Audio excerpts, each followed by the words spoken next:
जय श्री कृष्णा। हम सावन में आपको रोज नित्य नियम से कुछ नया करने के लिए बताते हैं, कुछ ऐसा जिससे आपके जीवन में परिवर्तन आए, कुछ ऐसा जिससे आपके घर में सुख शांति आए।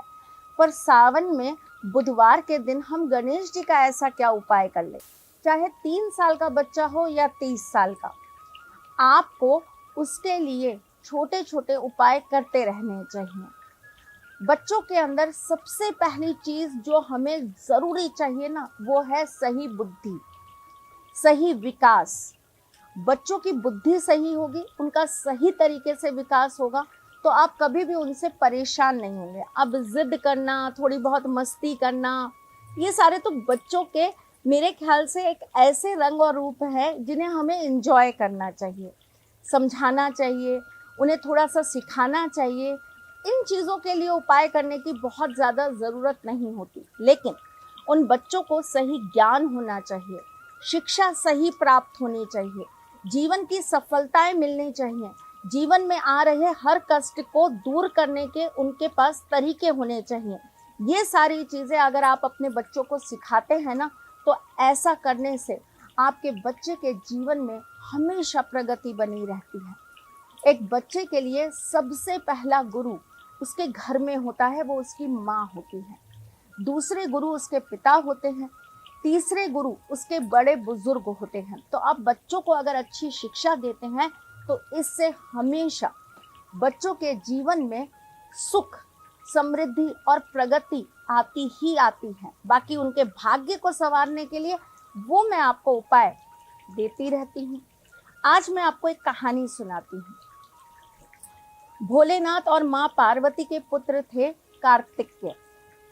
उनके एक और पुत्र हुए जो हमारे प्रथम पूजनीय गणेश जी हैं। गणेश जी की उत्पत्ति को लेकर बहुत सारी कहानियां हैं। उनमें से एक कथा के अनुसार ये कहा जाता है कि माँ पार्वती ने हल्दी का उपटन लगाया था अपने शरीर पर, और जब उन्होंने उस उपटन को उतारा तो उससे उन्होंने एक आकार दिया, एक मूर्ति को, जिससे एक बालक बन गया, और उस बालक के अंदर उन्होंने प्राण डाल दिए। वही बालक गणेश जी के नाम से जाना गया।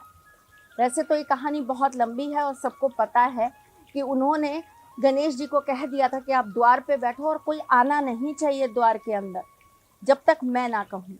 वो बैठ गए। उन्हें पता नहीं था कि भोलेनाथ कौन है। भोलेनाथ आए तो उन्होंने कहा कि आप बाहर ही रहिए, माता ने मना किया है, आप अंदर नहीं जा सकते। तो भोलेनाथ ने कहा, अरे मेरे ही घर में जाने के लिए मुझे ही मना कर रहे हो? बोले नहीं, माता का हुक्म है, आप अंदर नहीं जाएंगे। भोलेनाथ क्रोधित हो गए। उन्होंने क्रोध में आकर उनका सिर काट दिया। जैसे ही माँ गौरा ने इस बात को सुना कि कुछ हुआ, वो भागी भागी बाहर आई। उन्होंने आके भोलेनाथ से कहा, मुझे तो मेरा पुत्र चाहिए, आपने मेरे पुत्र का अंत किया है, अब आप ही मेरे पुत्र को मुझे वापस पुनः जीवित करके दीजिए। तो भोलेनाथ ने अपने गण पूरे विश्व में दौड़ा दिए और उन्होंने कहा कि ऐसी कोई भी माता जो अपने पुत्र से पीट कर कर सो रही हो, उनके पुत्र का सर ले आइए। सब सारी जगह घूमे, उत्तर, पूरब, पश्चिम, दक्षिण। एक हथनी ऐसी थी जो अपने बच्चे के तरफ पीट कर कर सो रही थी। उनके बालक का ही सिर ले आया गया और उसके बाद भोलेनाथ ने गणपति जी को धड़ मनुष्य का दिया और सिर एक हाथी का दिया। पर जो भी हैं, जैसे भी हैं, बहुत प्यारे हैं, हर रूप में बहुत सुंदर लगते हैं, लेकिन बुद्धि उनके जितनी किसी में नहीं। उनके जैसा बड़ा आज तक कोई ज्योतिषी नहीं। उन्होंने जितनी भी चीज़ों को लिखा है, पढ़ा है, वो आज तक कोई नहीं पढ़ पाया, कोई नहीं लिख पाया।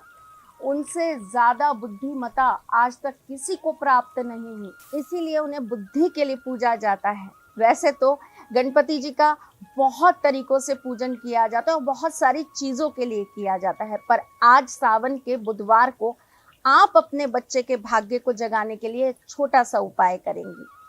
आप अपने बच्चे को अधिक बुद्धिमान बनाने के लिए छोटा सा उपाय करेंगी, और आप अपने बच्चे के जीवन को संवारने के लिए ये एक छोटा सा उपाय ज़रूर करेंगी। वैसे सावन में अगर बच्चों के गले में गणेश रुद्राक्ष धारण करा दिया जाए, सिद्ध अभिमंत्रित गणेश रुद्राक्ष धारण कराने से बच्चों की बुद्धि हमेशा सही रहती है, उनकी बुद्धि का विकास होता रहता है, उन्हें सही शिक्षा की प्राप्ति होती है, उनके अंदर सद्गुण हमेशा बना रहता है। चलिए जी, आपको बुधवार को क्या करना है वो मैं आपको बता देती हूँ, लेकिन उससे पहले आपको ये तो बता दूं कि मैं कौन हूँ। मैं आपके एस्ट्रोलॉजर हूँ, वास्तु शास्त्री हूँ, चेहरा भी पढ़ती हूँ, आवाज़ भी पढ़ती हूँ और हाथों की लकीरें भी पढ़ लेती हूँ। चूंकि आपकी सारथी हूँ इसीलिए आपको जीवन का सार देने चली आती हूँ। सावन में बुधवार के दिन हरे वस्त्र पहनकर गणपति जी के मंदिर में जाइए। गणपति जी के मंदिर में जाकर उनकी नाभि के ऊपर पंडित जी को बोलकर थोड़ी सी हल्दी लगवा दीजिए, उनके मस्तिष्क पर हल्दी का तिलक लगवा दीजिए और जो हल्दी बच जाए ना उसे डिब्बी में बंद करके वापस अपने घर ले आइए और लाकर अपने बच्चों के मस्तिष्क पर लगाना चालू कर दीजिए। लेकिन साथ में आपको 2 काम और करने हैं। आपको दुर्वा की 11 माला तैयार करनी है और आपको बुधवार के दिन गणपति जी को एक एक माला अर्पित करते वक्त ओम गम गणपते नमः का जाप करना है। अपने बच्चों की सुख शांति के लिए, उनकी बुद्धि के विकास के लिए आपको प्रार्थना करनी है। भोग में उन्हें लड्डू खिलाना मत भूलिएगा, उन्हें विशेष प्रिय है। छोटा सा उपाय है लेकिन आपके बच्चे के जीवन में परिवर्तन जरूर लाता है। अगर आपके बच्चों के विवाह नहीं हो पा रहे या उनके विवाह में किसी तरह की कोई रुकावट आ रही है तो आपको 2 हल्दी की गांठ गणेश जी के पेट पर स्पर्श करके लाकर अपने बच्चे के गले में पहना देनी चाहिए। करके देखिए, शीघ्र विवाह होगा तो आप हमें भी मिठाई जरूर खिलाइएगा। चलिए, जिनके बच्चों की जिंदगी में बहुत ज़्यादा उथल पुथल रहती है, जो अपने जीवन में सुख नहीं पा रहे, जिनके बार बार एक्सीडेंट्स बहुत हो रहे हैं या वो बार बार बीमार बहुत पड़ जाते हैं, तो ऐसी माताओं को बुधवार के दिन एक लोटे के अंदर जल में थोड़ी सी हल्दी और 1 रुपए का सिक्का डालकर गणपति जी के 12 नामों का जाप करते हुए उनका अभिषेक करना चाहिए। सावन के बुधवार, छोटा सा उपाय लेकिन आपके बच्चों की जिंदगी को संवार जाए। चलिए जी, ऐसा ही कुछ अच्छा, नया और अद्भुत लेकर फिर आपके सामने आऊंगी। तब तक के लिए मुस्कुराते रहिएगा, रिश्तों में मजबूती बना के रखिएगा, अपने साथी के साथ में जुड़े रहिएगा, प्यार देते रहिएगा, प्यार लेते रहिएगा। ख्याल रखिएगा अपना और उनका जिनसे आप प्यार करते हैं।